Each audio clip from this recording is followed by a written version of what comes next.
Uh-oh, you're moodier than usual today.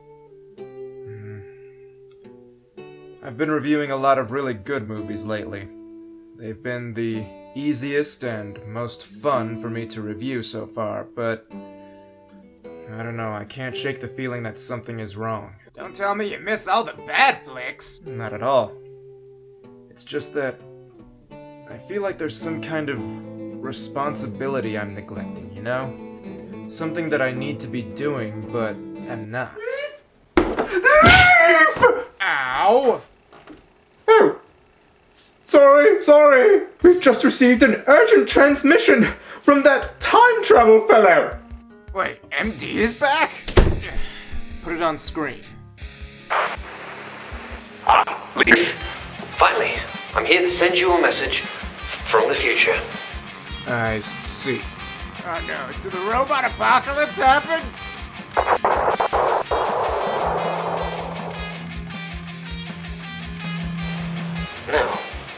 No, it's worse. It's these kid movies. And it begins in 2016. No one was ready. There weren't enough reviewers to combat it. The world is in total chaos. Did your history books bother telling you that I've stopped covering the garbage movies a long time ago?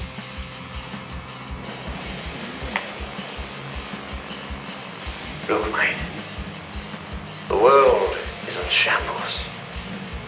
You, yes you, are the only one who can save it. You need to resurrect. You're gonna regret it. What? I stopped reviewing those movies because they were just too painful to endure. Are you really sure this is necessary? Look, I know it's hard for you, but we need you to be the ninja you can be and step up to the plate, mate. Now look, I know you've been out of this for a while. That's why I'm sending you a movie to help ease you back into the fray. But after this, you're on your own. What the? That wasn't there before. No, Husky. No, it wasn't.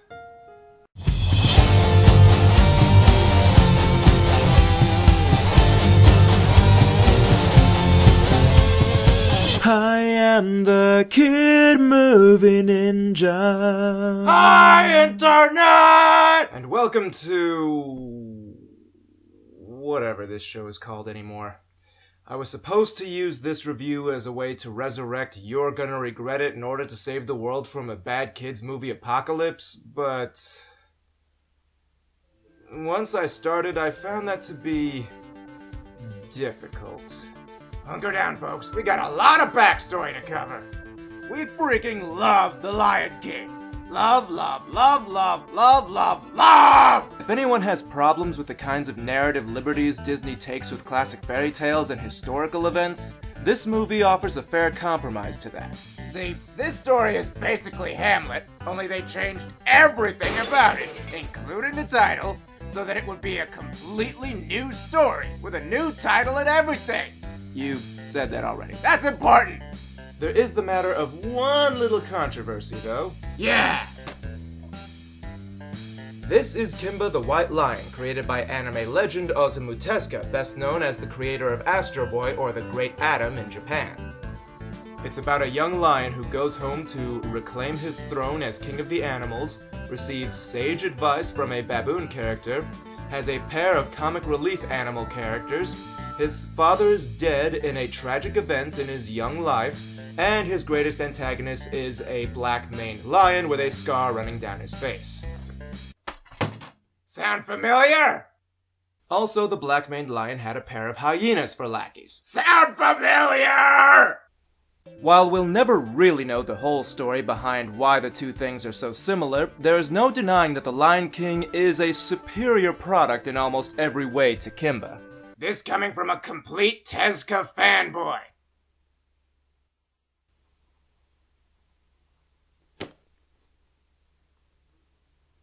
But it is what it is, a great movie with a ton of superficial similarities to something that came before. It released one sequel, which took the story in a more Romeo and Juliet direction, and one steaming pile of crap, which was dumb and pointless. But those were both made in the early aughts. Many years later, Disney would go on to produce a made-for-TV pilot called The Lion Guard, which seriously looks like DeviantArt fanfiction come to life. Now, before we get started, some ground rules. 1. No whining about bad animation, unless it's seriously just painful to look at. TV shows don't get good budgets anymore, so it's just something you have to deal with. 2. Continuity problems with established lore will happen. Again, you just have to deal with it. 3A. No giving this a free pass just because it's the Lion King. And 3B, no being extra critical of this movie for not being able to live up to the impossible standards set by the original films. We gotta set these rules because this movie gets people into all kinds of arguments. We need everyone to know from the outset what kinds of standards we'll be using to judge this thing. Say what you will about my occasional failures, but I always try to be a fair reviewer. Now then, enough yapping your ears off. It's time to dive into the madness. Time for The Lion Guard. We start off with a nice little nod to the original film, with Simba, voiced by Rob Lowe, giving the same speech to his daughter, Kiara, voiced by Eden Regal, that his father gave him in the first movie. Kion? Oh! Only to have points docked immediately by these two interrupting the grand scene with their stupid antics. Well, I already feel like I'm getting back into the bad stuff, what with this failure in the first couple of seconds. Husky, you're a member of the Beast. Care to elucidate? But I've never even kissed a girl. Just tell them what's wrong with the scene. Okay. See, first off, this new lion guy is Kiara's little brother, and this little scene he causes is bound to annoy longtime fans of the original movies because of how much it belittles the grandeur of telling Kiara about her responsibilities as queen. Suffice it to say, this movie is off to a bad start. You guys probably already know Simba and Kiara, but this red-maned lion is new. His name is Kion, voiced by Max Charles, and that honey badger is named Bunga, voiced by Joshua Rush. Because I'm training to be Queen of the Pride Lands. Yeah, I know all about it, Kiara. Wait. Why is she already training for this? Simba was never in training before he received his "You're gonna be king" speech. What's the point of the speech if she's already in training? We've been ranting for a good chunk of time already, and we're only 1 minute and 15 seconds into the movie.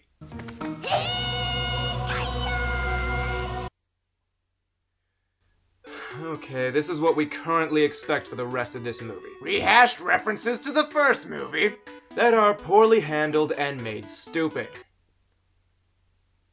I'd love to be wrong. That would make me very happy. It's been a good long while since I've seen a movie get on my nerves this quickly. You never get the bay about fruit, no. Oh crap, is this the first song of the movie? It's okay, relax. It's not. You got nowhere to go, Bunga. Says you, Sukazama! And he jumped off the cliff. Why? Catch me if you can, Kion! How? He's not a freaking armadillo! Well, at least Kion isn't stupid enough to go jumping off after him. Anyway, this is the real opening song. It's lackluster, yes, but it's otherwise not bad. We quickly foreshadow the other characters who will prove significant in the series, such as Ono the Egret, Veshti the Hippo, and Fuli the Cheetah. They get no development in this film. Lame! Geez, are baobab fruits just made of steel or something? They accidentally knock it into the Outlands, and Kion sensibly realizes that the game is over as a result. But here is where we learn Bunga's defining character traits. He's a freaking moron! Many of you know from watching the first movie that the Outlands are hyena territory. And you can also imagine that they don't have a very high opinion of lions after what they've been through. But what does Bunga want to do? He wants to go in after it! You know what my uncles always say? Hakuna Matata. What? Timon and Pumbaa are his uncles? Do they just go around raising whatever stray animals they come across? Is that just their new thing since meeting Simba? 4 minutes in, we really need to keep this review moving. Bunga cannonballs into the Outlands and gets snagged on a tree. Not even 10 more seconds into the movie and I already have something else I need to bring up. This movie isn't even an hour long. How does it already have so many problems? Zukazama is Bunga's stupid catchphrase in the show and thus in this movie. It basically translates into pop up and dive in Swahili. Oh, belief! It's not stupid. It's Swahili for something. That makes it all ethnic and stuff. Yeah, no, I don't buy that for a second. I don't care what language it's in, a stupid catchphrase is a stupid catchphrase. Though, to be fair, I have heard worse. Banana Slamma, it's combat time, excuse me, princess. A lot worse.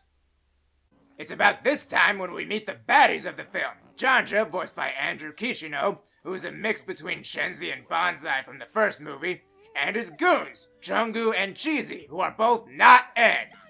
After a weak joke or two, they notice Bunga and are about to go do their thing. Heavy Kabisa. Seriously? Another stupid catchphrase? Does every kid's TV show need these? Let's juice turtle power, that's just prime holy insert stupid pun here. Bunga gets surrounded by the hyenas and it's time for the show's plot device to show up.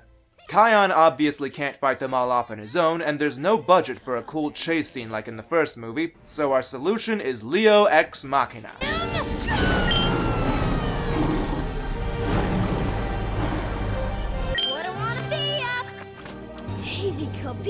Oh, come on, you just said that! These catchphrases seriously need longer cooldown periods. Zukazama! We can't get hung up here, Husky. We have a movie to cover. It was unbelievable! No matter how hard this movie makes it. Anyway, it's time to address the animation here. All things considered, it's really not all that bad. It's not nearly as good as the movie, and there are times when you can clearly tell they're recycling stuff from the movie, but it's not nearly as bad as it could be. I'm looking at you, proud family. Well, as it turns out, Simba, Nala, voiced by Gabrielle Union, and Rafiki, voiced here by Carrie Payton, all heard the roar all the way from Pride Rock. And no, I'm not going to bother explain who these characters are. You should all know them by now. And if you don't know them for some weird reason, watch The Lion King! Anyway, Rafiki tells Simba that it is time. Kinda like that time he said it in The Lion King. Okay, we get it. There was a movie before this. Moving on. Okay. We've already discussed our problems with the stupid catchphrases and the constant references to the first movie. So if they ever come up again, which they will, we're gonna skip over them. Cool. Kion shows up and Simba tells him that they need to talk. Oh, no, Dad, we already had that talk. Can you feel the love tonight? Okay, that was kinda funny. Rafiki goes on to explain how that roar of Kion's was special, the roar of the elders, which combines his roar with those of all the lions past, making him the fiercest animal of the Pride Lands. It is you who must tell Kion about the Lion Guard. Brace yourselves, folks. We're about to learn the secrets of the Lion Guard.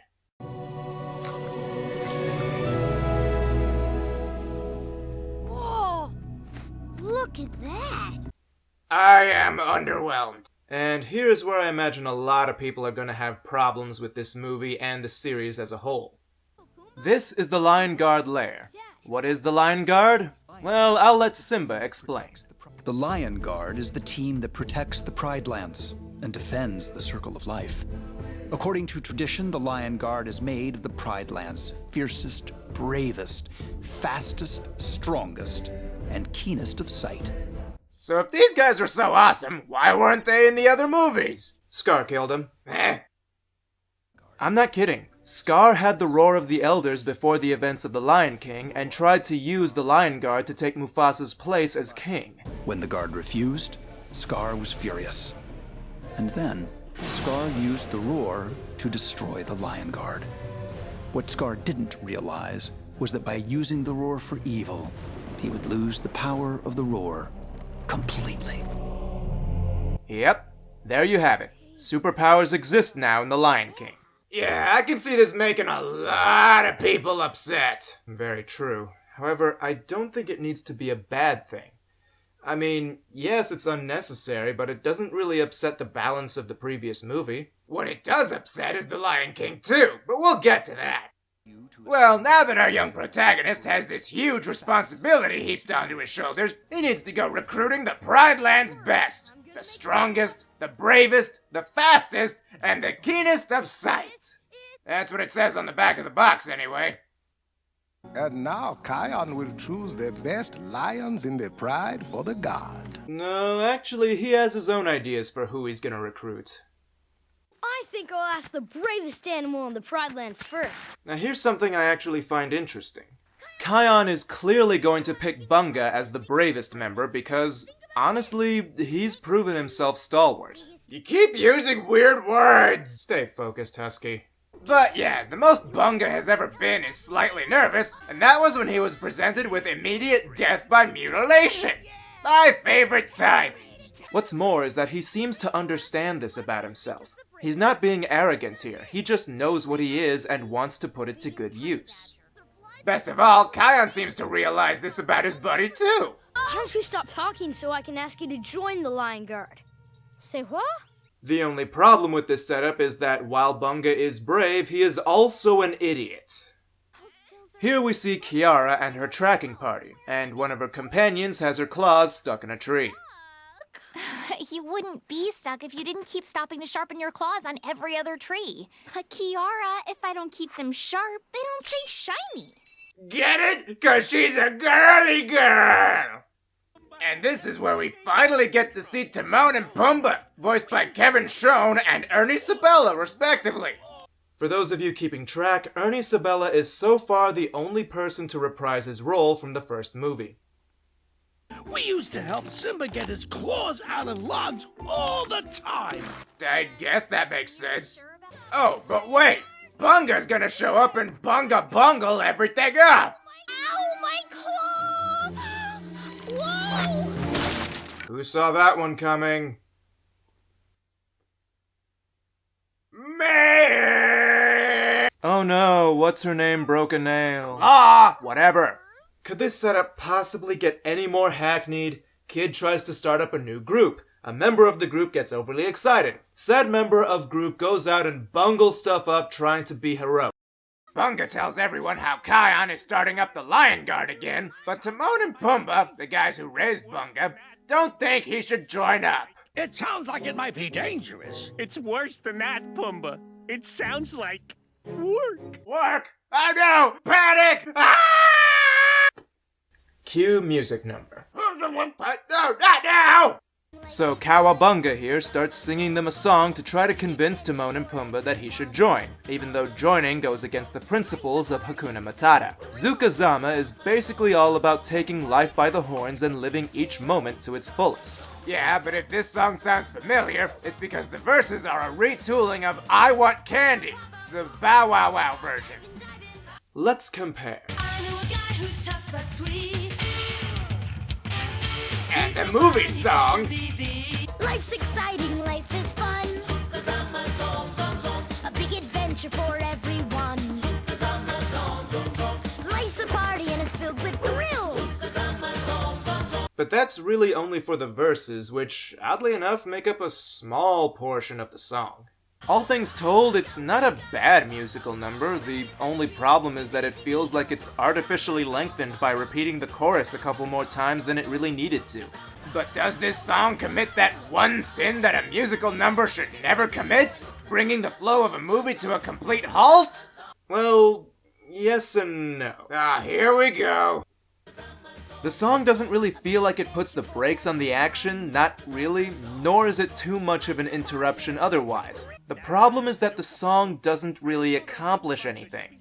Timon still doesn't want Bunga to join the guard, and telling others about Zukazama didn't affect anyone in any narratively relevant way. In the original movie, the songs were usually placed at the end of scenes, allowing the action to ebb and flow naturally. They also served as either calls to action, explaining the situation, or as a freaking diversionary tactic. This one, however, does none of that, at least not in ways that gets anything done. You know what does get something done? He's the bravest animal I know. Bravest animal you know? Well, when you put it that way. Congratulations, Pumbaa. We always knew you had it in you. That's all it took. Storytelling at its finest. Also, fart! Oops. Sorry. Tee! We rejoin the hyenas when this vulture guy, Mazingo, voiced by Johnny Reese, tells Jeonju about the newly resurrected Lion Guard. Jeonju seems to know an awful lot about it. The new Lion Guard spells bad news for them because it means they won't be able to scrounge up any more food. Why? I don't know, something about the circle of life and them not caring about it or something like that.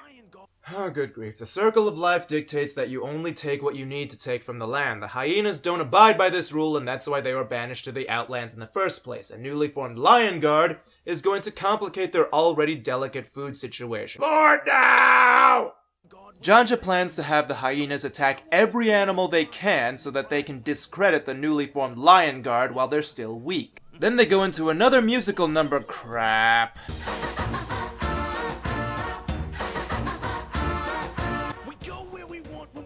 Oh, this is surprisingly creepy. They look like friggin' clouds, man!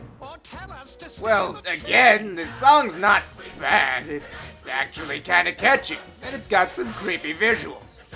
It's just, I don't know, it's okay. Next! After Kion has a quick recruitment montage, he tells them about the Lion Guard.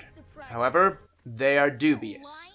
So it's time for Kion to prove he's for realsies by showing them the roar of the elders! Oh gee, I wonder what an all-plot contrivance could happen here. This is the roar.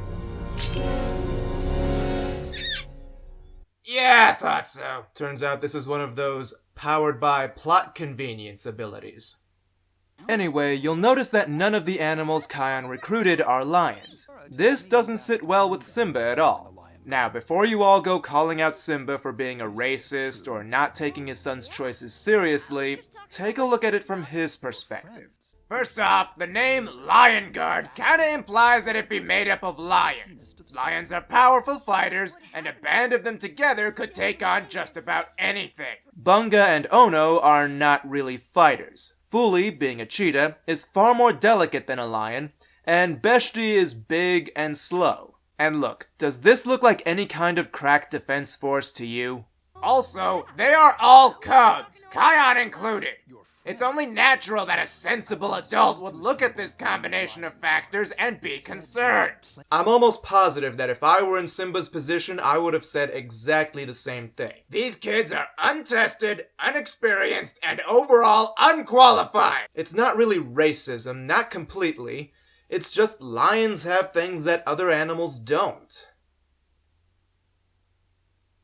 But... the animals he picked are clearly better at their given specialty than any lion would be, and Kion knows that. Simba just hasn't learned that yet. Speaking of learning, we now come across the other problem people might have with this movie. Kiara is leading a friend of hers on a gazelle tracking expedition. In The Lion King 2, Kiara's major personal flaw revolved around the fact that she was kind of a screw-up when it came to things like hunting and stealth. But nope! Can't have a female character struggling with those kinds of issues here. Focus groups don't like it when girls are anything less than completely competent at everything. That's an exaggeration. Kind of. The point is that this isn't who she was in that movie, either as a cub or as an adult. Just like the catchphrase thing, it really feels like someone changed her personality to check off a box in the "this belongs in a kids show" list. But if you'll recall Rule 2 established at the beginning, continuity problems with established lore will happen. Again, you just have to deal with it. we cannot really hold that against this movie. Otherwise, Kion's entire existence would be a huge strike, and that's not really reasonable at this point. So, moving along! And now we move on to the only song I actually dislike in this movie. It's kinda got this squeaky clean, modern pop song sound to it that the other songs never had. What the... Mufasa? We're cheaply rehashing this part now? The most powerful turning point in the entire first movie, reduced to a stupid cameo? Wait, you think they got him to come back for this part? Got who? Oh... Some leader I turn out to be. James Earl freaking Jones! He's back! Without any of the build-up or the internal conflict that made his appearance in the first movie so powerful. Leaf, remember Rule 3B? No being overly critical about the movie just because it's The Lion King. Rule 3A, no going easy on this movie just because it's The Lion King. So what do? Getting mad doesn't work, and getting excited doesn't work, so what works? I don't know what to do, okay? Look, it happened. Moving on. Mufasa tells Kion to trust his instincts and that his roar will be there for him when he needs it. How very plot convenient. Alright, that's it. I've heard enough. Jerry, I'm in the middle of something here. Can it wait? No, not this time. You are being way too cynical with this movie. You saw the animation, you heard the writing. Yes, it's spotty sometimes, yes, it's annoying sometimes, but you know what? This movie and the cartoon it was based on, they were not made lightly. They were made by people who cared about making something good, and you should be able to recognize that. And what does that matter? It doesn't matter if you mean for something to be good if it still ends up like garbage. Garbage? This? No, Leaf, you've seen garbage, and a lot of it. Remember the Chipmunk movies? The Beverly Hills Chihuahua trilogy? The Yogi Bear movie from 2010? The Smurfs? Hop? Those were garbage. This doesn't even come close to what those movies were. Remember what Arceus said during the last Pokemon movie review. You, as a critic, need to look first for the good. Don't you dare try to tell me how to do my job. I'm only telling you things that you should already know. Come on, get mad, blast me with something. Do whatever you want to do, but nothing you do will change the fact that I'm right, and you know it.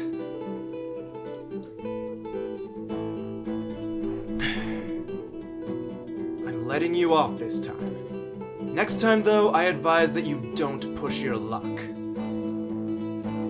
Whatever you say, man. There's no exit in that direction. How is he leaving? So yeah, that happened, and that little bit of encouragement is all Kion needed to get back his confidence in his choices, and he finishes his song. Right in time for Bunga to tell him about the hyena attack on the gazelles. He reunites the Lion Guard and... Bravest, fastest, strongest... This movie has seriously spelled out that list like 5 or 6 times by now. We get it! Kion officially initiates the rest of his team by giving them magical lion tattoos, go with it, and lays out their plan of attack. Leaf, I think this is the part where you wrap things up. Is it? Huh. This movie was so short I guess I kinda lost track. Alright, here we go. The team bands together using their respective skills to throw off the hyena's attack. They successfully chase them off, but the gazelle herd is recreating another famous scene from The Lion King. Fully rushes Bunga into optimal position to badger fart them away from Kiara. Kion decides it's time to give Jeonju and his gang a little message in the form of a hurricane force roar. Jeonju foreshadows the TV series, Simba accepts the new Lion Guard, and we get in one last dramatic pose. The end! This movie... I need a moment. Leaf, what's the problem? This movie was supposed to help me resurrect You're Gonna Regret It, so that I could take on the bad movies to come, but... This movie isn't that bad, but it's not really very good either. Not good enough for a normal episode of Kid Movie Ninja. I don't know what to do with this thing. I don't know what to do. I just don't. Fightingleaf. Ah, this again. Fightingleaf. Yeah. Can we help you? We have been watching you, Fightingleaf. You too, Husky. Yeah, I am part of... Let him get to the point. You are reaching a turning point in your life, young reviewer. You must take your place in the great circle of life. And what exactly does that have to do with me? Let me explain. When filmmakers make a movie, critics review the movie, passing judgment for the masses to accept or reject. Critics keep filmmakers on their toes, but without films to judge, critics are nothing. Oh, then what's even the point? If people are just gonna accept or reject what I say on a movie no matter what, why bother even saying anything? Remember who you are. You are Fightingleaf. People come to you for entertainment, yes, but they also come to you for guidance and truth about these films. The point of a critic is not to tell the viewer how to feel, but what to expect from a film. Trust your instincts. They will not betray you. This movie was unnecessary. The Lion King lore didn't need anything this movie contributed. The supernatural elements were just right where they were before, but this Roar of the Elders pushed an envelope that didn't need pushing. On top of that, there are constant little annoyances throughout the thing that weaken the overall experience. But there's plenty of good in this film as well. There is nothing I hate more than a lazy movie that thinks it can get away with selling garbage to kids. But this movie isn't that. Yes, it takes a lot of shortcuts in its animation, but it's still doing all it can to make a viable product. No, not just viable, but actively good. And this effort shines through and helps it to overcome its weak points. So, is the movie good or bad? I'm not completely sure, really. If any one of you is interested in seeing this movie and evaluating it for yourselves, then I recommend you look into it. Keep an open mind, though, because this isn't The Lion King anymore, no matter how much it tries to be.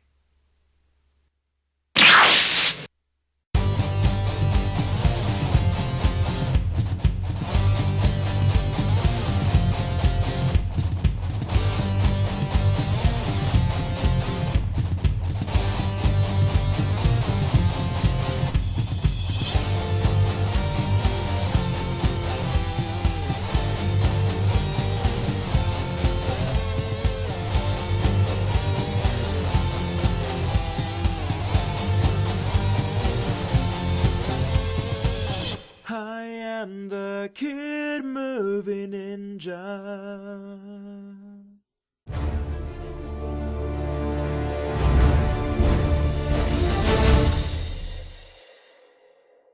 Zukazama? Don't ask. This shout out goes out to Jordan Mathis and Steve Sharp for supporting me on Patreon. Thanks a lot, you guys, and keep being awesome. And don't forget to check out Steve's music on his YouTube page, Sharp Rain Music. See you later.